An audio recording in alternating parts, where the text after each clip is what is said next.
अस्सलाम वालेकुम, good morning. आप देख रहे हैं प्रोग्राम न्यू पाकिस्तान और मैं हूं आपकी मेज़बान नबीहा एजाज। उम्मीद करती हूं आप तमाम लोग खैर वाफियत से हैं और अच्छी सेहत में हैं। कोविड-19 जनाब बहुत ही ख्याल रखने की ज़रूरत है। अभी भी जो केसेस हैं उनकी तादाद में किस तरीके से इजाफा हो रहा है, डेली आप न्यूज़ देखते हैं, मैं देखती हूँ। और जब फ्राइडे से आपकी मेरी मुलाकात हुई थी तो जो केसेस की तादाद थी और जो आज मेरे पास फिगर्स मुझे मौसूल हो रहे हैं बतदरीज मुसलसल इसके अंदर इजाफा होता जा रहा है। ये ग्राफ स्लोली ऊपर की तरफ ही जा रहा है और आई होप, मेरी दुआ है कि मेरी और आपकी किसी एक दिन मुलाकात हो और मैं कहूं कि ये ग्राफ मुसलसल नीचे जा रहा है अल्हम्दुलिल्लाह और पाकिस्तान में कोविड-19 अपने खात्मे की जाने बढ़ा है। आज जो जनाब रिपोर्ट हुए हैं केस न्यूज मीडिया के मुताबिक वो मैं आपके साथ शेयर करती हूँ।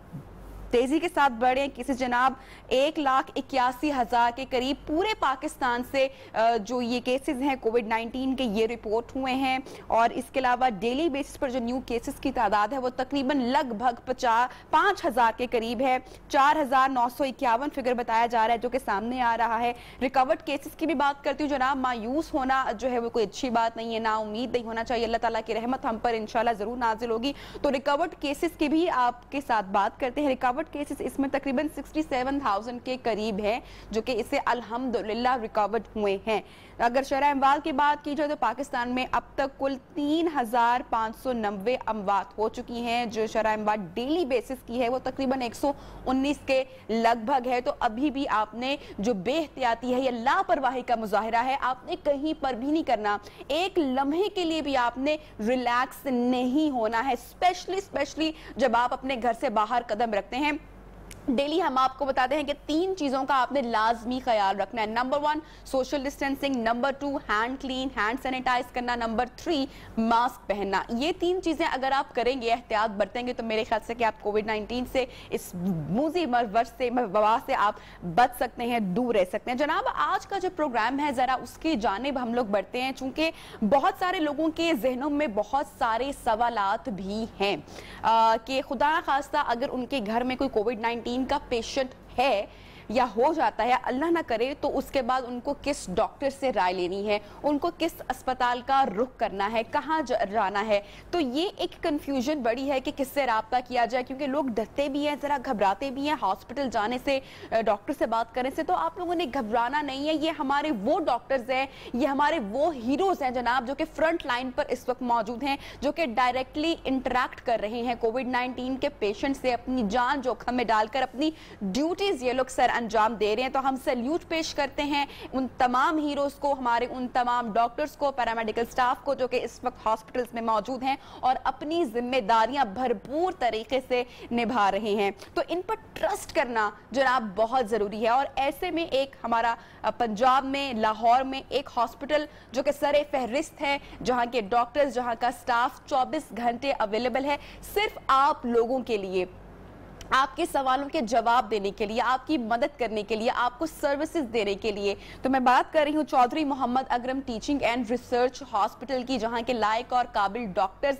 24 आवर्स अपनी ड्यूटी सर अंजाम दे रहे हैं। कोविड-19 से मुतालिक अगर आपका कोई भी सवाल है तो आज के शो में हम आपकी कॉल्स शामिल करेंगे। इस हॉस्पिटल के माहिरीन, इस हॉस्पिटल के माहिर डॉक्टर्स हमारे साथ आज मौजूद हैं और आप इनसे डायरेक्टली सवाल कर सकते हैं और वो इसका आपको जवाब देंगे। तो तारुफ करवाती हूं मैं, हमारे आज के पैनल पर मौजूद हैं Chaudhary Mohammad Akram teaching and research hospital से प्रोफेसर डॉक्टर आतिफ कुरैशी साहब जो कि प्रोफेसर ऑफ मेडिसिन हैं। डॉक्टर साहब बहुत शुक्रिया, आपने वक्त निकाला हमारे आज के इस शो के लिए। सबसे पहले मैं आपसे जानना चाहूंगी, जो मैं आपसे सवाल रखूंगी उससे पहले मैं अपनी ऑडियंस को हमारा जरा नंबर भी बता दूं। जनाब आप हमें कॉल कर सकते हैं, मुसलसल हमारा नंबर नियो पाकिस्तान की टेलीविजन स्क्रीन पर इस वक्त चल रहा है। मैं भी रिपीट कर देती हूँ आप लोगों के लिए। नंबर है जनाब 042, आपने डायल करना है, कोड है 35779 एक बार फिर से मैं रिपीट कर रही हूँ 04235779145 पे आप कॉल कर सकते हैं। डॉक्टर आतिफ साहब से आप बात कर सकते हैं। डॉक्टर आतिफ साहब बहुत शुक्रिया वक्त निकालने के लिए। बताइएगा जो कोरोना की मौजूदा सूरत हाल है वो है क्या? बहुत शुक्रिया जी। अस्सलाम वालेकुम। पाकिस्तान में कोरोना की जो मौजूदा सूरत हाल है वो ये है कि अनफॉर्चुनेटली मरीज़ों की तादाद बढ़ रही है हमारे यहाँ पे, और इसके साथ साथ जो शरह अमवात है, जो डेथ्स की जो नंबर है वो भी आहिस्ता आहिस्ता बढ़ रहा है। जाहिर है जब मरीज़ों की तादाद बढ़ेगी तो उसी हिसाब से शरह अमवात भी बढ़ जाएगी। हम उस स्टेज पे हैं कि जिसमें इसमें इजाफा हो रहा है दिन ब दिन, और खुदा न खास्ता चांसेस हैं कि किसी भी वक्त पीक आ सकती है और अगले चंद हफ्ते ज़्यादा क्रिटिकल हैं, तो हमें एहतियात की ज़रूरत बहुत ज़्यादा है। मेरे ख्याल में जितनी एहतियात की ज़रूरत इससे पहले थी, आज भी उस एहतियात में कमी नहीं करनी चाहिए हमें, बल्कि इजाफा ही करना चाहिए। और यहाँ पे मैं एक बात कहना चाहूँगा कि एहतियात है क्या, बहुत मामूली सी एहतियात है, कोई मुश्किल काम नहीं है। आप मास्क का इस्तेमाल करें, आप सोशल डिस्टेंसिंग, जिसको मैं फिजिकल डिस्टेंस में ज़्यादा अच्छा नाम समझता हूँ उसका, इसलिए कि सोशल डिस्टेंसिंग एक दूसरे से सोशली अटैच होना बहुत ज़्यादा ज़रूरी है ऐसे मौक़ों पे, लेकिन फिजिकली हमें एक दूसरे से 1 से 1.5 मीटर कम से कम फासला अगर हम रख लें, अगर मास्क का इस्तेमाल कर लें, अगर कभी छींक आए, खांसी आए, किसी जगह को टच कर लें, गलती से किसी से हाथ मिला लें, जो कि असूलन हमें नहीं मिलाना चाहिए, लेकिन अगर कुछ ऐसा हो जाए तो अगर प्रॉपर तरीके से हाथ धो लें, तो मेरे ख्याल में ये कोई इतनी मुश्किल एहतियातें नहीं है जिसका हम कह सकें कि नहीं जी हम तो नहीं कर सकते। ये इतना मुश्किल काम नहीं है। भैया मैंने एक देखा, मैं आपसे जानना चाहूंगी कि मेरी जब मुलाकात अक्सर लोगों से होती है जिसमें हमारे घर में हेल्प करने वाले भी अक्सर मुलाजमीन भी होते हैं, सर्वेंट्स भी होते हैं, तो मेरी जब उनसे बात होती है, क्योंकि ये एक वो तबका जो कि इतना पढ़ा लिखा तबका नहीं है और ज्यादा यही हमारे माशरे में जो है वो इस तरह के लोग हैं जो कि इतने एजुकेटेड नहीं हैं, मेरी जब उनसे मुलाकात होती है, जो मेरी ऑब्जर्वेशन है, जब मैं उनसे बात करती हूँ तो वो एक मुझे बड़े डिनाइल में दिखते हैं। एक खातून से खासकर मेरी अभी 3 दिन पहले मुलाकात हुई और उसने मुझे बताया कि उसकी स्मेल चली गई, उसकी टेस्ट उसको नहीं फील हो रहा था, उसको टेम्परेचर था, उसको स्वेयर हेडेक थी, और मैंने उसको बोला कि क्या तुमने टेस्ट करवाया, तो मुझे उसने बड़ा जवाब दिया कि लो बाजी आपको मतलब कि कैसे ये लग सकता है कि मुझे कोविड-19 है, अगर मुझे होता तो मैं मर ना गई होती खुदा ना खास्ता। और मैं उसकी शक्ल देख रही थी कि नहीं मुझे नहीं, अगर मुझे होता तो मेरे तमाम घर वालों को हो जाता। अच्छा, जो ये रवैया है, मैं ये जानना चाहती हूँ कि आपकी मुलाकात कितने ऐसे लोगों से हुई है जो कि डिनाइल में है, जिनको अवेयरनेस ही नहीं है, जो सिर्फ अपने आसपास के लोगों से जानकारी हासिल कर रहे हैं? इस तरह के बेशुमार लोग हैं, और यही सबसे ज़्यादा अफसोस की जो बात है हमारे लिए है वो ये है कि इस तरह की एक बहुत बड़ी तादाद ऐसी है कि जो ये मानने को तैयार ही नहीं है अभी तक भी। जब तक उनकी कोई करीबी फैमिली में या किसी उनके जानने वाले में जब तक कोई सीरियस नहीं होता इससे, उस वक्त तक उनको लगता है कि ये है ही नहीं है। और हमारे पास ऐसे भी बहुत सारे पेशेंट्स आए कि जिन्होंने पहले डिनाइल में थे और उन्होंने हमें कहा कि नहीं जी ऐसा कुछ नहीं है, और जब उनको खुद ये सब कुछ तकलीफ हुई तो उन्होंने बताया कि जी उनकी जिंदगी की मुश्किल तरीन बीमारी थी। कई लोग ऐसे हैं जिनको ये बड़े स्मूथली गुजर गई और उसने कोई खास तकलीफ उनको नहीं की, और कुछ ऐसे भी हैं जिन्होंने अपनी जान की बाजी हार दी। तो हम सिर्फ इतना दरखास्त करते हैं लोगों से कि ये बीमारी मौजूद है, ये बीमारी बढ़ रही है, और इसके बढ़ने और इसके नुकसान पहुंचाने की वजह सिर्फ और सिर्फ हमारी बेएहतियाती है। अगर हम थोड़ी सी एहतियात करते पहले भी और अब भी करते रहें तो उम्मीद करते हैं कि ये कुछ कम होगी, और फिर इंशाल्लाह डॉक्टर साहब एक कॉलर है हमारे साथ टेलीफोन लाइन पर मौजूद है, अब्दुल्ला ने हमें कॉल की है, तो अब्दुल्ला से हम बात करते हैं। अस्सलाम वालेकुम अब्दुल्ला, कैसे हैं आप? वालेकुम सलाम। अस्सलाम वालेकुम डॉक्टर साहब। अब्दुल्ला क्या पूछना चाहेंगे डॉक्टर साहब से आप? मैंने ये पूछा था कि मैंने ना गवर्नमेंट हॉस्पिटल से अपना टेस्ट कराया था और टेस्ट पॉजिटिव आया, लेकिन ना कोई भी सिम्टम्स शो नहीं हो रहे मेरे अंदर, ना खांसी वगैरह, ना बुखार, ना सर दर्द। तो अभी मैं परेशान हूँ कि मैं घर वालों से कैसे मतलब एहतियात कर सकता हूँ कि मुझे एहतियात करनी चाहिए नहीं करनी चाहिए, क्योंकि सिम्टम्स कोई भी शो नहीं हो रहे, लेकिन मेरा जो रिजल्ट है वो पॉजिटिव आया। Okay, thank you Abdullah. Doctor साहब से आपका जवाब देते हैं। अच्छा डॉक्टर साहब, एसिम्प्टोमेटिक टाइप हमने पाकिस्तान में बहुत देखी है, हमारे ऑडियंस को हम बताते हैं कि ये एसिम्प्टोमेटिक टाइप है क्या एक्चुअली, और फिर उसके बाद अब्दुल्ला के सवाल का जवाब हम देते हैं। जी, एसिम्प्टोमेटिक पेशेंट हम उनको कहते हैं कि जिनमें वायरस आता है, उनके जिस्म में दाखिल होता है, लेकिन वो कोई खास अलामत नहीं क्रिएट करता। और अक्सरियत जो है कोविड-19 के पेशेंट्स की, उनमें अक्सरियत ऐसी है जिसमें ये अलामत कोई ऐसी खास नहीं होती या इतनी मामूली सी होती हैं कि हम उसको इग्नोर कर देते हैं। जैसे हल्का सा गला खराब होना, मामूली सा बुखार फील करना, कोई नज़ला जुकाम सा महसूस करना, ज़बान का टेस्ट या स्मेल थोड़ी सी मामूली सी कम हो जाना, तो हम उनको या तो मेजॉरिटी एसिम्टोमेटिक है, कोई अलामत नहीं, या बहुत माइल्ड अलामत है। तो ऐसी सूरत में अक्सर लोग फिर इसको सीरियस नहीं लेते। अब्दुल्ला के सवाल का जवाब देते हुए मैं चाहूंगा कि जो वजह है वो क्या है कि आपकी बॉडी हमारी क्या स्ट्रांग है, या इम्यून सिस्टम किसी शख्स का बड़ा स्ट्रांग होता है कि उसको एसिम्प्टोमेटिक होता है, या फिर वायरस उतनी बड़ी तादाद में आपकी बॉडी पे उतना स्ट्रांगली अटैक नहीं करता, क्या वजह है? जी, ये दोनों वजूहत हो सकती हैं। उसमें एक वजह तो ये है कि वायरस जो एंटर हुआ वो बहुत कम मिकदार में था और उसने को खास डैमेज प्रोड्यूस नहीं किया बॉडी में, या हमारा जो होस्ट रिस्पांस या इम्यूनिटी रिस्पांस, कुव्वत मुदाफत का रिस्पांस है, वो इतना अच्छा था कि उसने उस थोड़े बहुत वायरस जो एंटर हुए उसको उन्होंने बड़े अच्छे तरीके से काबू कर लिया, कंट्रोल कर लिया, और वो सिम्टम्स प्रोड्यूस नहीं की उसने। अगर आप ज़्यादा अब्दुल्ला के सवाल के जवाब में कि बहुत सारे पेशेंट ऐसे होते हैं जिनमें वायरस एंटर होता है और वो सिम्टम उनको नहीं हो रही होती, लेकिन ये सारे पेशेंट्स अपने इर्द गिर्द रहने वालों को ये वायरस पहुंचा सकते हैं, उन तक ये ट्रांसफ़र कर सकते हैं। इसलिए आइडियली इसका तरीकाकार ये है कि अगर घर में किसी एक का टेस्ट पॉजिटिव आ गया है और उसको अलामात नहीं है तो खुशी की बात है कि उसको अलामात नहीं है, लेकिन कुछ लोगों में ये अलामात कुछ दिन के बाद भी आ सकती हैं, जरूरी नहीं कि शुरू में ही आ जाए। आइसोलेशन जरूरी है इस वक्त के लिए, अपने आप को कमरे में अलग रखना जरूरी है अगर आपको सिम्टम्स नहीं आ रहे हैं डॉक्टर साहब?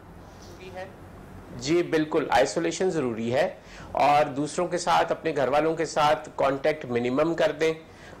कोशिश आइडियली सिचुएशन तो ये कि अगर एक ऐसा कमरा अलग जिसमें अटैच बात हो तो ये अपने आप को उस कमरे में आइसोलेट कर दें, खाने पीने और दूसरी ज़रूरियत की जो चीज़ें हैं वो इन तक दरवाजे तक कमरे के पहुंचा दी जाएं। कुछ लोग ऐसे हैं जो इसको बहुत ही ज़रूरत से ज़्यादा भी इसको कर लेते हैं और वो फिर नफसियाती मरीज बन जाते हैं। तो ऐसा है इसमें कि जैसे कोई अगर मास्क पहन के, ग्लव्स पहन के कोई अटेंडेंट आके दरवाजे पे खड़े होकर 2-3 मीटर के फासले से बात कर लेता है या खाना पहुंचा देता है, कपड़े दे देता है, ऐसा कुछ दवाइयां दे देता है, तो वो उसमें कोई इतनी खतरे की बात नहीं है। ज्यादातर ये होता है कि एसिम्प्टोमेटिक पेशेंट्स जो हैं वो ज्यादातर इनसे चांस ये होता है कि वो किसी अपने ही घर में मौजूद किसी कमजोर इम्यूनिटी वाला जो कोई पेशेंट है, कोई पेरेंट्स हैं या ग्रैंड पेरेंट्स हैं या कोई और ऐसे हैं जिनकी इम्यूनिटी कम है, कुव्वत मुदाफत कम है, तो उन तक ट्रांसमिट करने का बाइस बन सकते हैं। डॉक्टर साहब, कशफ ने हमें कराची से कॉल की है, उनका भी सवाल हम शामिल कर लेते हैं। अस्सलाम वालेकुम कशफ, कैसी हैं आप और क्या पूछना चाहेंगी? अस्सलाम वालेकुम जी, मैं ठीक हूँ और मेरा क्वेश्चन है कुव्वत मुदाफत से रिलेट कि आजकल जो कुव्वत मुदाफत से रिलेट हमें काफी ज्यादा डाइट बताई जा रही है वो भी हम प्रॉपर तरीके से नहीं ले पा रहे, और उसके अलावा जो हमें मेडिसिन बताई जा रही है विटामिन्स की, तो उनमें कौन सी मेडिसिन है जो हमारे लिए अच्छी है और उसको किस तरह से लेना है, दिन में कितनी डोज हमने लेनी है, तो जरूर इस बारे में जरा बताइएगा। बहुत शुक्रिया कशिफ आपके सवाल के लिए। डॉक्टर साहब, ये सवाल मुसलसल आ रहा है, हमें बार बार पूछा जा रहा है मुख्तलिफ प्लेटफॉर्म पे भी कि डॉक्टर्स बात कर रहे हैं कि विटामिन सी का इंटेक होना चाहिए, विटामिन ए और जिंक की भी अब बात की जा रही है, तो किस तरीके से एक तो हम अपनी डाइट में अपना इम्यून सिस्टम बेहतर कर सकते हैं, प्लस वो पूछ रही हैं कि कौन से मल्टीविटामिन्स लेने चाहिए? सबसे ज्यादा तो मैं तो इस डाइट के ऊपर ही ज्यादा जोर दूंगा कि डाइट को बैलेंस रखें।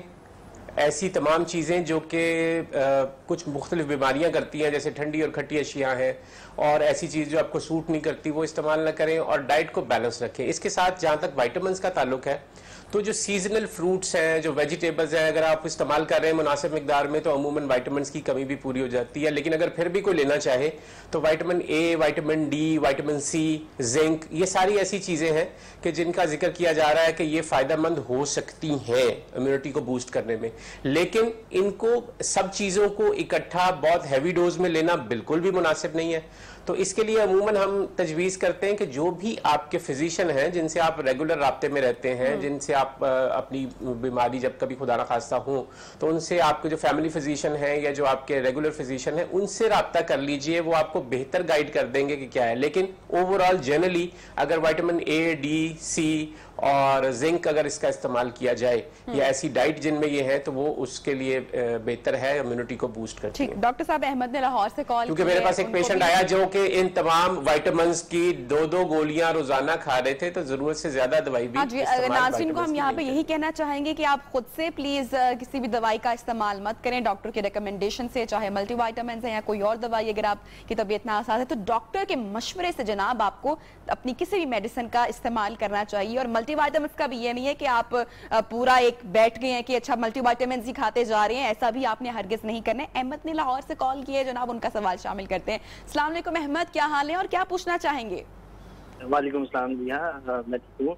मेरा क्वेश्चन जो है वो टेस्ट की एक्यूरेसी से रिलेटेड है कि मैंने एक गवर्नमेंट हॉस्पिटल से टेस्ट करवाया था, मतलब एक दिन, तो उससे नेक्स्ट डे मैंने प्राइवेट से करवाया, तो दोनों में डिफरेंस है। जो मैंने गवर्नमेंट से करवाया उसमें पॉजिटिव आया और जो प्राइवेट लेबोरेटरी से करवाया तो वो नेगेटिव आया। तो मैं ये डॉक्टर से जानना चाहूंगा कि क्या टेस्ट की एक्यूरेसी कितनी % है, कि किस पे हम बिलीव कर सकते हैं कि गवर्नमेंट पे करें या प्राइवेट हॉस्पिटल से करें? ठीक है अहमद, आप प्रोग्राम देखें, डॉक्टर साहब से इसका जवाब लेते हैं। डॉक्टर साहब, ये भी बड़ी मिसकंसेप्शन पाई जा रही है हमारे लोगों में और बहुत सारे लोगों का ये मानना है, टेस्ट की ऑथेंटिसिटी के ऊपर बात की जा रही है, क्वेश्चंस किए जा रहे हैं, इस पर आप क्या राय रखते हैं? असल में जी देखें, ये टेस्ट जो है ना, हर टेस्ट की एक लिमिटेशन होती है। ऐसा नहीं हो सकता, मेरा ख्याल है शायद ही कुछ चंद एक टेस्ट ऐसे होंगे दुनिया में कि जो 100% एक्यूरेसी के साथ कुछ चीज़ बता सकते हैं। जो एक टेस्ट किया जाता है जिसको हम कोविड-19 का PCR कहते हैं, पॉलीमरेज चेन रिएक्शन उसको कहते हैं, जो अमूमन किया जा रहा है लेबॉर्ट्री में, इसकी लिमिटेशन ये है कि ये 70 से 75% लोगों में तो पॉजिटिव आ सकता है, लेकिन 25 से 30% मरीजों में जिनमें जरासीम मौजूद है, हो सकता है ये टेस्ट उनमें नेगेटिव आ जाए। और उसकी बहुत सारी वजूहात हैं, लेकिन उसमें एक वजह सैंपल लेने की टेक्निक भी हो सकती है। उसमें यह भी हो सकता है कि जिस जगह से वो एक नेजल स्वैब होती है, जिस जगह से वो उसको रब करके हम उसके बाद उसको कल्चर करते हैं, तो उसमें भी कोई वजह ऐसा हो सकता है कि वो सही तरीके से नहीं पिक किया जा सका। या ये भी हो सकता है कि वायरस की तादाद इतनी कम थी कि वो स्वैब तक वो नहीं हो सकी, और इसके अलावा बेशुमार वजूहात है, टेक्निकल रीजंस हैं। लेकिन 25 से 30% लोग जिनमें कोरोना वायरस मौजूद है, हो सकता है कि उनका PCR टेस्ट नेगेटिव आ जाए। सो PCR नेगेटिव आ जाना ये बिल्कुल गारंटी नहीं है कि उनमें वायरस मौजूद नहीं है। उसके लिए फिर हम और टेस्ट करते हैं, जिनमें अगर उनमें अलामात आ रही हों तो हम एक्सरे, छाती का एक्सरे कर सकते हैं या CT स्कैन कर सकते हैं। जिनकी अलामात वाले मरीजों में जिनसे चांसेस हैं कि डायग्नोसिस ज्यादा आसान हो जाएगी, इसलिए टेस्ट नेगेटिव आ जाना 100% गारंटी नहीं है कि वायरस मौजूद नहीं है। और इसी तरह होता है, बाज दफा एक दिन टेस्ट कहीं से कराया पॉजिटिव आ गया, अगले दिन कहीं और से कराया नेगेटिव आ गया, या पहली दफा नेगेटिव आया दूसरी दफा पॉजिटिव आया, तो ये लोगों में बहुत कंफ्यूजन होती है कि ये जी शायद ये पॉजिटिव नहीं था और किसी दूसरी लेबोरेटरी ने जान के पॉजिटिव कर दिया है। ऐसा कुछ नहीं है, ये टेस्ट है जिसकी एक लिमिटेशन है, वो हमें उसको ज़हन में रखना पड़ता है। और हम कभी भी एक टेस्ट की बेसिस के ऊपर सब कुछ तशखीस कर नहीं कर लेते। हमने पेशेंट को देखना होता है, उसकी अलामात को देखना होता है, उसके कॉन्टैक्ट जो उसके इर्द गिर्द रहने वाले लोग हैं उनको देखना होता है, और फिर ही हम फैसला करते हैं कि हम इसको किस कैटेगरी में, हम इसको शक वाला पेशेंट कहे कि शायद हो सकता है, इसको प्रोबेबल केस है, सस्पेक्टेड केस है या कंफर्म्ड केस है। सो उसके लिए अमूमन बहुत सारे टेस्ट कराए जाते हैं जो सपोर्टिव होते हैं। कुछ ऐसे हैं जिसमें PCR, एक्सरे, CT स्कैन और इस तरह की, और कुछ अब एंटीबॉडीज का भी एक टेस्ट आया हुआ है कि जिन लोगों में वायरस आता है और उसके बाद वो इससे रिकवर हो जाते हैं, उसमें एंटीबॉडीज मौजूद होती हैं। सो बेशुमार टेस्ट है, जरूरत के हिसाब से आपके डॉक्टर आपको बेहतर गाइड कर सकते हैं। लेकिन यहाँ इतना मैं क्लियर करूंगा कि नेगेटिव PCR के बावजूद भी कोरोना मौजूद हो सकता है। अच्छा डॉक्टर साहब, प्राइवेट हॉस्पिटल्स को लेकर लोगों के जहन में सवालात होते हैं, खास करके प्राइवेट हॉस्पिटल बहुत महंगा होता है, अफोर्ड नहीं कर पाते हैं लोग। मैं जानना चाहूंगी Chaudhary Mohammad Akram teaching and research hospital में क्या क्या फैसिलिटी मौजूद है लोगों के लिए? जी अल्हम्दुलिल्लाह, Chaudhary Mohammad Akram teaching and research hospital में हम जितनी मुमकिन फैसिलिटीज़ हो सकती हैं इसके लिए, असल में जैसे बहुत सारे लोगों को पता इल्म ये होगा और बहुत सारे लोगों को शायद नहीं है, तो मैं इस प्लेटफॉर्म के थ्रू बताना चाहूँगा कि कोविड-19 के लिए कुछ स्पेसिफिक इलाज अवेलेबल अभी तक नहीं है कि कोई हम कहें ये दवाई है इसकी और ये इस्तेमाल करें और बिल्कुल ठीक हो जाएगा। ऐसा कोई इलाज नहीं है। ये वायरल इन्फेक्शन है जिसके इलाज ढूंढने की बेशुमार कोशिश की जा रही है। इसकी वैक्सीन बनाने के लिए कोशिशें की जा रही हैं, पूरी दुनिया में कोशिशें हो रही हैं, लेकिन अभी तक कोई यकीनी ट्रीटमेंट इसके लिए अभी तक दरियाफ्त नहीं हुआ। सो बहुत सारी दवाइयाँ, बहुत सारे जो चीज़ें हैं, जो तरीके हैं वो इस्तेमाल किए जाते हैं इसके पेशेंट्स को बेहतर करने के लिए। कुछ दवाइयां हैं, ट्रायल्स आते हैं कि इस दवाई को इस्तेमाल देखा गया है कि वो कोरोना के पेशेंट या कोविड-19 के पेशेंट्स में बहुत अच्छा असर करती हैं, लेकिन वो इस्टेब्लिश अभी नहीं हुई। इसके लिए जो ज्यादातर लोगों को जरूरत पड़ती है वो ऑक्सीजन की जरूरत पड़ती है। सांस लेने में जो मसाइल हैं जो पेशेंट को होते हैं उनके हल के लिए किसी मशीन की ज़रूरत पड़ती है। वेंटिलेटर, बहुत शोर है कि वेंटिलेटर की ज़रूरत पड़ती है, लेकिन हमारे ख्याल में वेंटिलेटर की एक तो ज़रूरत बहुत कम लोगों को पड़ती है, और अमूमन जिन लोगों को वेंटिलेटर की ज़रूरत पड़ती है वो अमूमन इतने क्रिटिकल हो चुके होते हैं कि उनमें रिकवरी रेट के वैसे ही बहुत कम हो चुका होता है। ज्यादा क्रिटिकल होने की नौबत क्यों आन पड़ती है कोरोना के पेशेंट में, ये मेरा आपसे सवाल है। क्या उनकी कोई मेडिकल हिस्ट्री होती है, और अगर नहीं तो जिस तरह से हमने जिन यंग डॉक्टर्स या लोगों में हमने देखा जिनकी डेथ हुई या जो वेंटिलेटर पर जा पहुंचे, क्या उनकी भी कोई मेडिकल हिस्ट्री थी, या डिपेंड करता है कि वायरस ने कितनी मिकदार में अटैक किया और सीधा लंग्स पर अटैक किया? जी बिल्कुल, इसके लिए है कि जो लोग जिनमें लंग्स पहले से कमज़ोर हैं किसी भी वजह से, या जिनकी कुव्वत मुदाफ़त जिन मरीजों की कम है, या वो एज उनकी थोड़ी सी ज़्यादा है, या वो कोई ऐसी दवाई ले रहे हैं जो इम्यूनिटी को कम करता है किसी और बीमारी के लिए, ऐसी सूरत में इन लोगों में सीरियस होने के चांसेस ज़्यादा, शिद्दत की बीमारी के चांसेस ज़्यादा हो जाते हैं। लेकिन हमने देखा कि हमारे यहाँ पे यंग लोग भी मुतासर हो रहे हैं, और उनकी डॉक्टर और पैरामेडिकल स्टाफ में बेशुमार लोग उसमें मुतासर हुए हैं, और वो शहादत के रुतबे तक पहुँचे हैं, और उन्होंने फाइट करते हुए अपनी जान दी। तो उनमें ज़्यादातर वजह उसमें है कि यंग लोगों में जिनमें कम्युनिटी जो कंपैरेटिवली कुव्वत मुदाफ़त भी अच्छी होती है, उनमें ऐसा क्यों हुआ? तो इनमें ज़्यादातर वायरल लोड जिसको हम कहते हैं, कि एक तो ये कि उनको मल्टीपल पेशेंट इन्फेक्ट करते हैं, क्योंकि जब मरीज हम देखते हैं डॉक्टर, तो जितनी मर्जी अच्छी हिफाजती हम तदाबीर इस्तेमाल कर लें, हम रिस्क पे होते हैं। बिल्कुल। सो वो जब बहुत सारे पेशेंट्स को जो लोग देखते हैं, तो बहुत सारे पेशेंट्स से थोड़ी थोड़ी मिकदार में वायरस लेते हैं, और ये टोटल बहुत ज्यादा वायरल लोड बन जाता है, या एक ही मरीज से बेशुमार बहुत ज्यादा बड़ी तादाद में वायरस चला गया तो इस वजह से वो सीरियस हो गए। और फिर इसमें एक और चीज है कि जब अलामात आनी शुरू हों तो डॉक्टर से राब्ता जरूर करें, चाहे वो आपको घर पे ही आइसोलेट होने का मशवरा दे, लेकिन डॉक्टर से ठीक है, डॉक्टर से राब्ता कब करना है, माइल्ड सिम्टम कौन से हैं और सुवेर सिम्टम कौन से हैं? डॉक्टर साहब ये मैं आपसे सवाल करूंगी, लेकिन अनम ने सऊदी अरब से हमें कॉल की है, बहुत दूर से कॉल की है, हमारा प्रोग्राम देख रही हैं, तो अनम से बात कर लेते हैं, उसके बाद हम अपने दीगर सवालों की जानिब बढ़ेंगे। अस्सलाम वालेकुम अनम, कैसी हैं आप, खैरियत से हैं, और क्या पूछना चाहेंगी? वालेकुम अस्सलाम नदिया। सबसे पहले तो मैं अप्रिशिएट करना चाहूंगी कि आपने डॉक्टर को बुलाया है और माहिरीन से इस बारे में बात करना चाहिए। और क्योंकि मेरा एक बहुत अहम सवाल है, मेरे सबसे छोटी बेटी 3 साल की है, और इस जो बड़ी बेटी है वो मेरी 12 साल की है। तो ऐसा मसला है कि मुझे कोरोना हुआ था और मैंने उसको गुजारा, जो भी उसका क्वारंटाइन टाइम था वो सब कुछ खत्म किया, उसके बाद मेरी रिपोर्ट नेगेटिव आ गई। अब मुझे एक महीने में खौफ आ रहा है कि अब बच्चों को सबसे ज्यादा इंट्रैक्शन मेरे साथ रहता है माँ के साथ, तो अब ये है कि मुझे डर है कि क्या मेरे अंदर अभी भी ऐसे जर्म्स है और मुझे किस तरह से कंट्रोल करना चाहिए अभी भी अगर ऐसा कुछ है, और उसके लिए मुझे क्या एहतियात अपनाने चाहिए, क्योंकि मुझे खौफ है कि बच्चों तक मुंतकिल ना हो, क्योंकि मुझे हो चुका है, इवन मैं रिकवर कर चुकी हूँ। लेकिन अब मुझे डॉक्टर सिर्फ ये पूछ रहे हैं कि मैं कितने हद तक सिक्योर हूँ, या मेरे बच्चे या मेरे घर वाले मुझसे कितने हद तक सिक्योर है, ये क्वेश्चन मुझे। ठीक है अनम, डॉक्टर साहब से अभी आपके सवाल का जवाब लेते हैं। जी डॉक्टर साहब। जी मैंने सुना अनम का सवाल। अनम के लिए जवाब ये है कि अल्लाह का शुक्र है कि इन्होंने रिकवर कर लिया, अल्लाह ताला की बहुत मेहरबानी है। बच्चे भी हाई रिस्क पे हैं, और इनको जो एहतियात करनी है वो यही एहतियात है कि एक तो बेहतर है कि अपने जो बच्चों के डॉक्टर हैं उनसे मशवरा करके, जो भी उनके पीडियाट्रिशियन हैं, चाइल्ड स्पेशलिस्ट हैं, कि ये देख लें कि उनके बच्चों का टेस्ट वो करने की ज़रूरत शायद हो, ये देखने के लिए कि कहीं उनमें ट्रांसमिट तो नहीं पहले से हो चुका हुआ, और वो एसिम्प्टोमेटिक कैरियर तो नहीं है इसके कोविड-19 के। कोविड के बहुत सारे पेशेंट्स हैं जो ये सवाल पूछते हैं कि अब तो हम ठीक हो गए हैं, क्या अभी भी हमें एहतियात करने की ज़रूरत है, हमें मास्क, खास तौर पे मास्क पहनने की ज़रूरत है, सोशल डिस्टेंसिंग या फिजिकल डिस्टेंसिंग की ज़रूरत है? तो मेरा जवाब ये होता है कि बिल्कुल एहतियात अभी जारी रहेगी, क्योंकि ये एक ऐसा नया वायरस है जिसके बारे में बहुत सारी नई चीज़ें हमें रोज़ाना पता चल रही होती हैं। तो अभी जो लेटेस्ट इसके बारे में रिपोर्ट्स है उसमें ये है कि ये अप टू 7 वीक्स भी रह सकता है गले में। पेशेंट की अलामत ठीक हो जाने के बावजूद भी ये थोड़ी मिकदार में मौजूद रह सकता है। लिहाजा बेहतर यही है कि आप वो मास्क वाला, हाथ धोने वाला और फिजिकल डिस्टेंस वाला मेंटेन करने वाला जो है ना वो अमल उसको जारी रखें।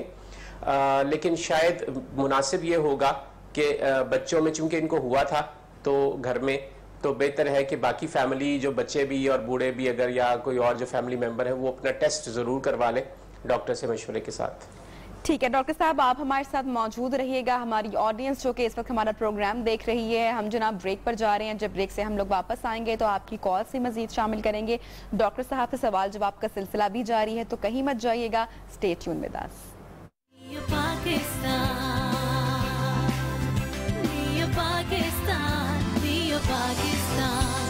Welcome back. ब्रेक के बाद एक मरतबा फिर से आपको अपने प्रोग्राम नियो पाकिस्तान में खुशामदीद कहते हैं। डॉक्टर आतिफ कुरैशी हमारे साथ मौजूद हैं, Chaudhary Mohammad Akram teaching and research hospital से। आपकी कॉल्स का सिलसिला जनाब जारी है। नंबर में एक बार फिर से दोहरा देती हूँ, 0423577945 पे आप हमें कॉल कर सकते हैं और अपने सवालात शामिल कर सकते हैं। डॉक्टर साहब, एक मेडिसिन जिसका हाल ही में जिक्र किया गया डेक्सामेथासोन का, कि ये उन पेशेंट्स के लिए है जो कि कोविड-19 के स्वेयर पेशेंट हैं, जिनको स्वेयर सिम्टम्स हैं और जो वेंटिलेटर तक पहुंच जाते हैं। इस हवाले से क्या रिसर्च अब तक सामने आई है, मैं जानना चाहूंगी। जी, ये कि एक रिसर्च लेटेस्ट जो अवेलेबल है उसी में के मुताबिक एक डेक्सामेथासोन एक दवाई है जो कि बहुत अरसे से अवेलेबल थी और को बहुत महंगी भी नहीं है, और इसको इस्तेमाल करके देखा गया कि वो पेशेंट्स जिनमें ख़ास तौर पे कोरोना की बहुत ज़्यादा या कोविड-19 की बहुत ज़्यादा सीवियर सिम्टम्स थी, उन पेशेंट्स में जब ये इस्तेमाल की गई तो काफ़ी ज़्यादा फ़ायदा हुआ उन पेशेंट्स को। सो इसलिए डॉक्टर्स ने रिकमेंड किया कि ये अच्छी दवाई है, इसका इफ़ेक्ट नज़र आ रहा है तो इसको इस्तेमाल करना चाहिए। हमारे यहाँ पाकिस्तान में भी और बाकी दुनिया में भी ये दवाई या इसी ग्रुप की और मेडिसिन इससे पहले भी इस्तेमाल की जा रही थी इन पेशेंट्स के लिए, क्योंकि इनको हम लाइफ सेविंग जो ड्रग्स का ग्रुप है उसमें इसको शामिल करते हैं। तो उससे मिलती जुलती अद्वियात पहले भी हम इस्तेमाल कर रहे थे, हम भी देख रहे थे कि इसका रिस्पॉन्स अच्छा है। सो ये एक अच्छी पेशरफ्त है। लेकिन अभी सिर्फ एक स्टडी की बेस पे या एक रिसर्च की बेस पे हम ये नहीं कह सकते कि इलाज दरियाफ्त हो गया। मेडिकल में, एलोपैथिक में, तरीका इलाज में एक रिसर्च के बाद एक पूरा प्रोसेस है जिसके बाद हम कोई 100% या फाइनल रिकमेंडेशन दे सकते हैं। लेकिन ये एक अच्छी रिकमेंडेशन है। इस तरह की और बेशुमार दवाइयों पे काम हो रहा है और हम दुआ भी करते हैं और उम्मीद भी रखते हैं कि आइंदा आने वाले चंद माह में इंशाअल्लाह अल्लाह की मदद से कुछ ना कुछ ऐसा की टेक्निक भी बेहतर हो जाएगी और इलाज भी बेहतर। डॉक्टर साहब, रिफत ने कॉल की है फैसलाबाद से, उनका सवाल शामिल करते हैं। अस्सलाम वालेकुम रिफत, क्या पूछना चाहेंगी? वालेकुम अस्सलाम। एक्चुअली मैम मेरे हस्बैंड की डेथ हुई है तकरीबन 10 दिन पहले कोरोना की वजह से, और उनकी एज भी 27 ईयर्स थी, तो यंग। उसके बाद हम लोगों ने अपने टेस्ट भी करवाए हैं, तो मेरा टेस्ट पॉजिटिव आया, लेकिन अभी तक मेरे में कोई भी किसी भी किस्म की सिम्टम्स नहीं है। तो मतलब लेकिन मैं मेडिसिन यूज कर रही हूँ। अब मेरा मतलब क्या होना चाहिए कि सिम्टम्स भी नहीं है, मेडिसिन भी मैं यूज कर रही हूँ, कब तक यूज करनी है, कैसे, कब तक मतलब मैं खुद को सेल्फ आइसोलेशन में रखूँ, कब बाहर आऊँ, वो सारी चीजें मुझे जाननी। सबसे पहले तो Rifat, we are very sorry to hear that. बहुत दुख की बात है। मैं जानना चाहूंगी आपकी उम्र क्या है, एक तो ये बताएगा, और आपके हस्बैंड की कोई मेडिकल हिस्ट्री भी थी? मेरे हस्बैंड की कोई मेडिकल हिस्ट्री नहीं थी, बस ये था कि उनको पहले 7-8 दिन पहले उनको बुखार हुआ। उसी बुखार में मतलब वो मुब्तला रहे और वो इस कदर डर चुके थे कि उन्होंने अपनी सिम्टम्स या अपनी किसी किस्म का किसी को कुछ बताया ही नहीं कि मुझे बुखार है या मुझे कोई चीज फील हो रही है, नथिंग। तो उसके बाद लास्ट 2 डेज में फ्राइडे वाले दिन उनकी डेथ हुई है, आज से मतलब लास्ट फ्राइडे को।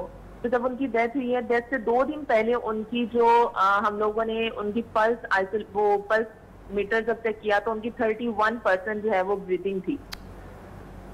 तो फ्राइडे की सुबह 6 बजे उनकी डेथ होगी। उनकी कोई किसी किस्म की उनको बीमारी नहीं थी इससे पहले, कोई भी 27 ईयर्स उनकी एज थी और मेरी 26 ईयर एज है। ठीक है डॉक्टर साहब, और हमारी शादी को अभी सिर्फ 1.5 साल हुआ था। तो मतलब समझ में ही नहीं आया कि इतनी जल्दी सब कुछ कैसे हो गया, और मेरा टेस्ट भी पॉजिटिव आया। लेकिन मैंने उनके वो 10 डेज उनकी डेथ के और ये जो डेज तकरीबन 6 दिन ऊपर हो चुके हैं, 16 डेज से मैंने खुद को सेल्फ आइसोलेशन पे रखा हुआ है।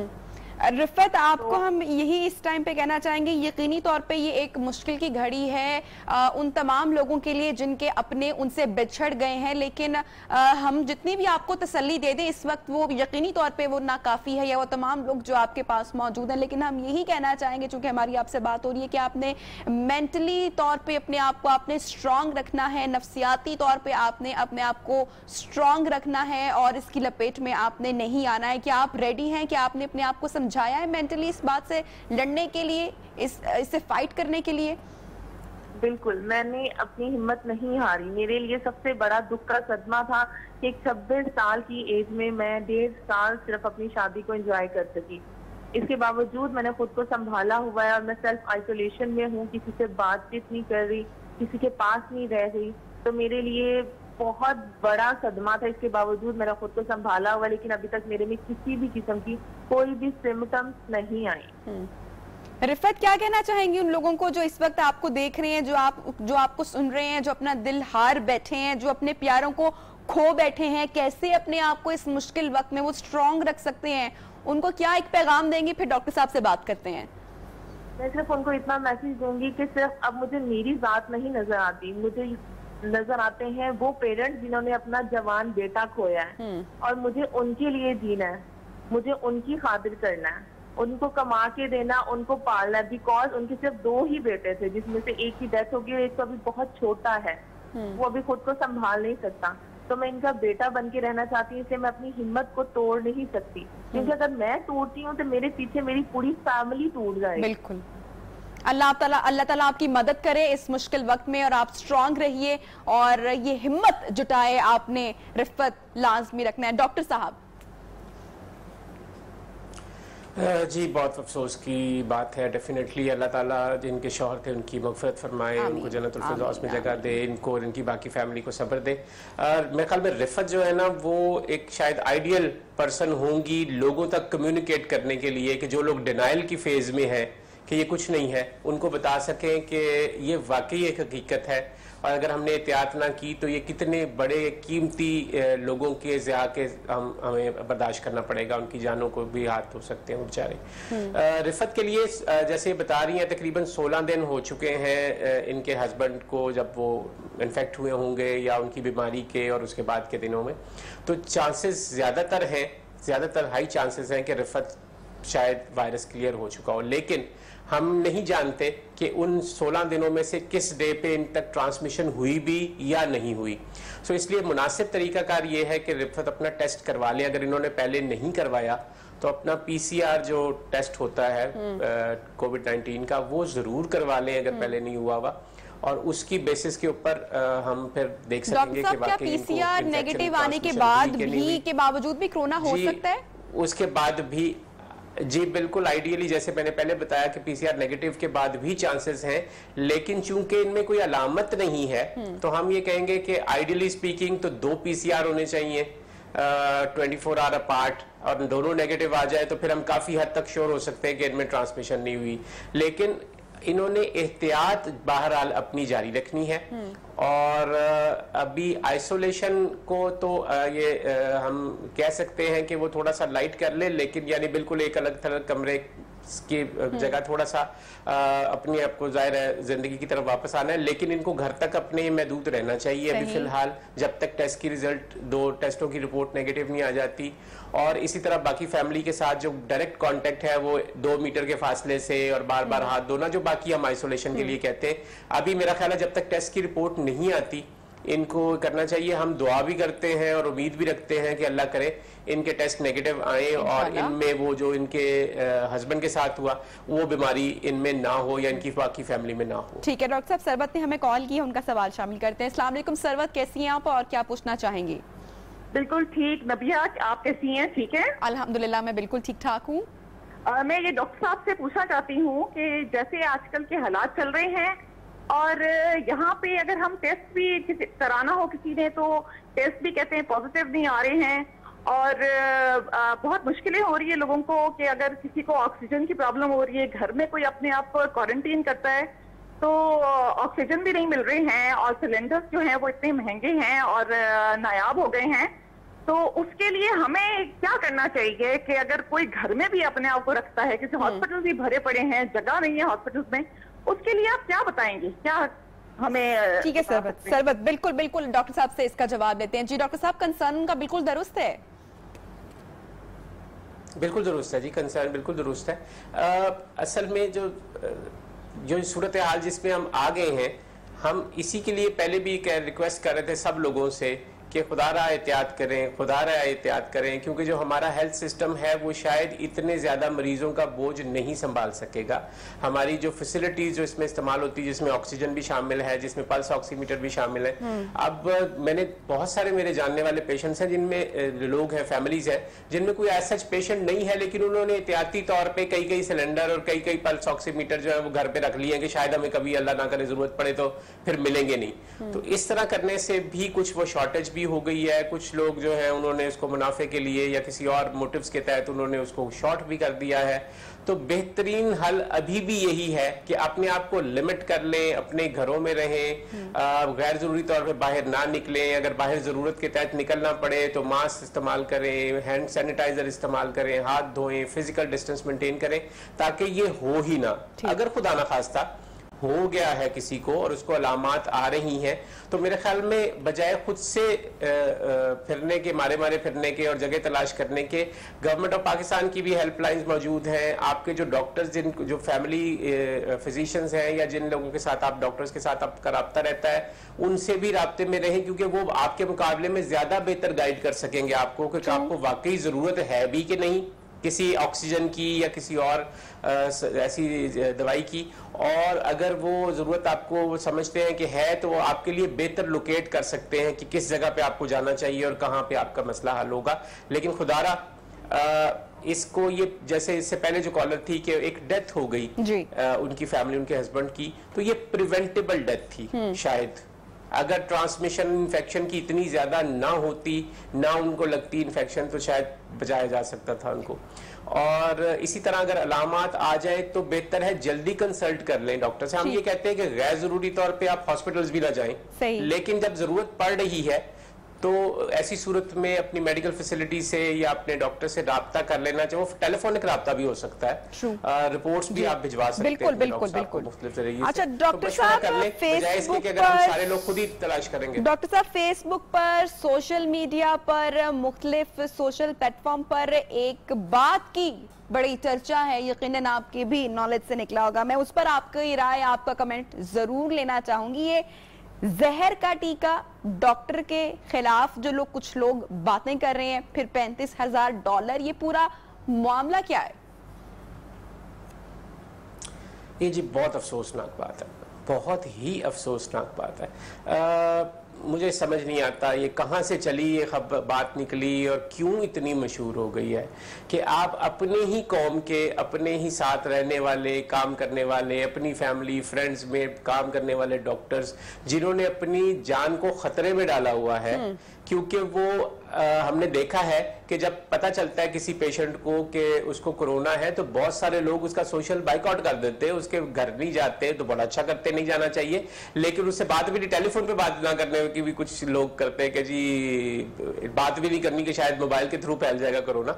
एक हद तक तो वो है। और डॉक्टर्स जो है वो डायरेक्ट उन पेशेंट्स को जो क्रिटिकल हैं उनको देख रहे हैं, nurses, paramedical staff, laboratory staff, even जो मैं कहता हूँ कि जो बहुत छोटा अमला, जो सफाई का अमला, जो सफाई करता है या और काम करता है अस्पताल में मरीजों के, वो भी अपने आप को रिस्क में डाल रहे हैं। और इतना कुछ करने के बावजूद अगर ये सुनना है कि डॉक्टर जहर का टीका लगा देंगे और हजारों डॉलर जो है वो डेड बॉडी से कमा लेंगे, बिल्कुल गलत है।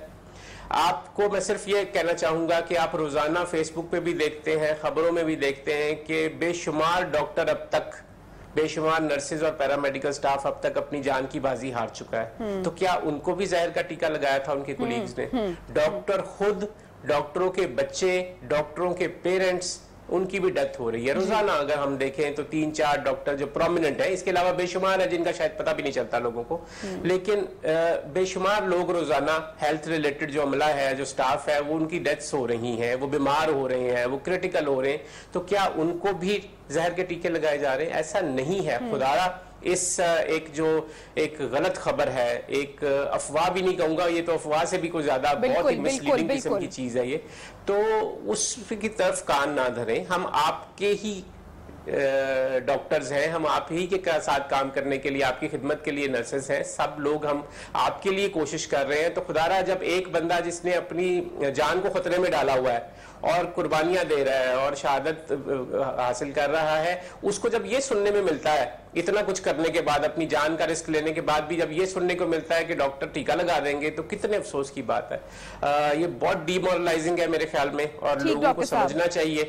कि ऐसा कुछ नहीं है और नहीं कुछ हो सकता है। डॉक्टर साहब एक कॉलर है, साद ने हमें कॉल की है। अस्सलाम वालेकुम साद, क्या हाल है और क्या पूछना चाहेंगे डॉक्टर साहब से?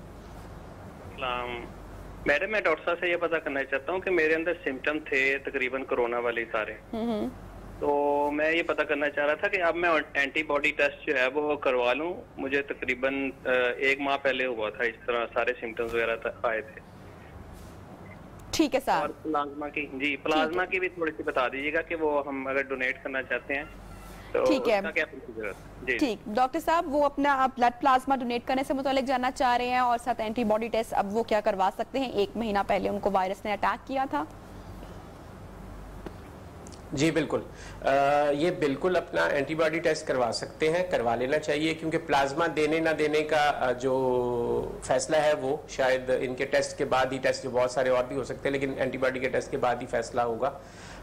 इनको जरूर प्लाज्मा देना चाहिए। प्लाज्मा थेरेपी एक one of the treatment options जो इस वक्त इस्तेमाल हो रही है वो है government of Punjab, government of Pakistan और इस तरह बेशुमार और इदारे भी हैं। और जब ये टेस्ट करवाते हैं तो ऑब्वियसली इनके नंबर्स अवेलेबल हो जाते हैं, तो उसके थ्रू कुछ लोग हो सकता है इनसे रब्ता खुद भी कर लें, अदरवाइज ये किसी भी गवर्नमेंट की जो हेल्पलाइन है उस पर फ़ोन करके बता दें कि जी हम प्लाज्मा में अपना देना चाहता हूँ।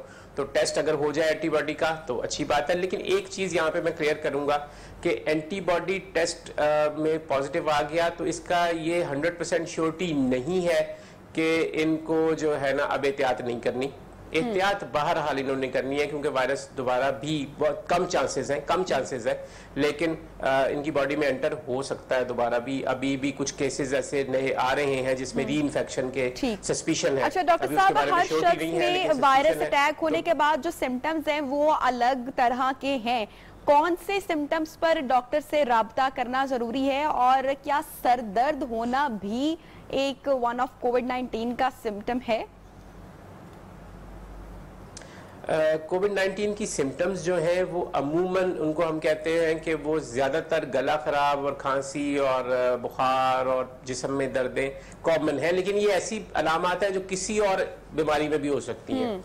तो कोई स्पेसिफिक या कोई ख़ास सिम्टम नहीं है कि जिसके ऊपर आप कहेंगे ये वाली अलामत है तो इसका मतलब है कोविड-19 है। जो दूसरा नमूनिया होता है आम रूटीन का, जो इससे पहले कई साल से होता रहा है, गले ख़राब होते रहे हैं, बुखार लोगों को होते हैं, एक तो ये है कि ये ऐसी अलामात इसकी स्पेसिफिक नहीं है। तो कभी भी ऐसी अलामत जिसमें खांसी हो रही है, जिसको आराम नहीं आ रहा, और नज़ला जुकाम है, बुखार बहुत तेज़ है, जिस्म में बहुत दर्द है, भूख नहीं लग रही, बहुत ज़्यादा कमज़ोरी हो गई, इस तरह की कोई भी अलामत ऐसी हो सकती है। तो परेशान नहीं होना, पैनिक नहीं होना, लेकिन जैसे इसके लिए हम कहते हैं कि आप जो है अगर ये सिम्टम्स परसिस्ट करें, रूटीन की दवाई से इलाज से फर्क ना पड़े, तो सोचना जरूर चाहिए कि खुदा ना खास्ता कोरोना तो नहीं है। क्योंकि कोरोना अगर या कोविड-19 होने के बाद भी ये जरूरी तो नहीं है कि ये तो डेथ का रेट तो बहुत कम है, 2% शायद, या इससे भी थोड़ा सा कम या ज्यादा, तो इसलिए पैनिक नहीं करना।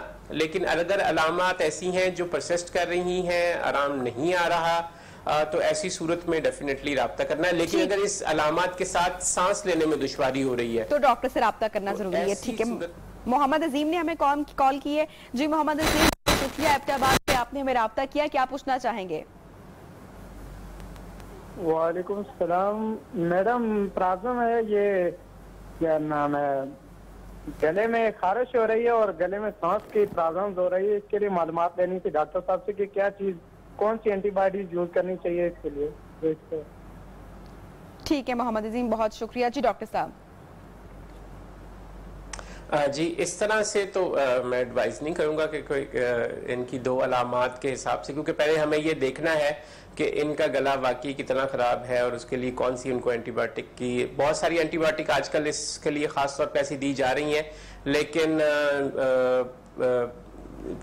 मरीज़ को देखे बगैर या चेक किए बगैर इस तरह से तो बताना मुश्किल है। मेरे ख्याल में अपने करीबी जो भी डॉक्टर साहब हैं उनसे रब्ता ज़रूर कर लीजिए। एक और चीज़ जो उन्होंने कहा, सांस में, गले में सांस में कोई मुश्किल हो रही है, तो ये जो एक अलामत ऐसी है कि जिसके ऊपर मेरा ख्याल में इसको हमें देखना जरूर पड़ेगा, एक्सप्लोर करना पड़ेगा। तो ये अपने जो फिजिशियन है उससे रब्ता कर लें। सांस में प्रॉब्लम जो इनको हो रही है वो उसको वाकई हम सीरियस सांस की प्रॉब्लम कहेंगे या जस्ट एक रूटीन में जिनको फीलिंग ही है सिर्फ, और कुछ नहीं है। तो अपने करीबी जो डॉक्टर साहब हैं जिनसे पहले राब्ते में रहते हैं उनसे ज़रूर मशवरा कर लें। ठीक है डॉक्टर साहब, बहुत शुक्रिया, आपने हमारे तमाम कॉलर्स के तमाम सवालात के जवाब दिए और काफ़ी हद तक इन्फॉर्मेशन आपने हमें बताई, उन सवालों के जवाब जिनके जवाब हमें नहीं मालूम थे। तो कल भी इसकी कंटिन्यूटी में हम अपना एक और शो भी करेंगे। जिन लोगों के सवाल आज हम शामिल नहीं कर सके, कल उन लोगों को हम अपने प्रोग्राम का हिस्सा लाजमी तौर पर बनाएंगे और आप लोगों के सवालात यकीनी तौर पर कल शामिल करेंगे। इस पूरी सिचुएशन में डॉक्टर्स पर जनाब ट्रस्ट करना बहुत ही ज़रूरी है, क्योंकि जैसे मैंने प्रोग्राम के आगाज़ में कहा कि वो हमारे हीरोज़ हैं जिन्होंने अब हमारे लिए अपनी जानें तक कुर्बान की हैं और अभी भी ये फील्ड में मौजूद हैं और अपनी जिम्मेदारियां निभा रहे हैं। और ऐसे में ही एक और हॉस्पिटल जहां के माहिर doctors, Chaudhry Mohammad Akram teaching and research hospital, जहां पर आपकी फैसिलिटी के 24 आवर सर्विसेज मौजूद हैं, तो आप यहां पर भी राब्ता कर सकते हैं। अपना बहुत सारा ख्याल रखिएगा। कल इंशाल्लाह होगी आपसे मुलाकात। अल्लाह हाफिज।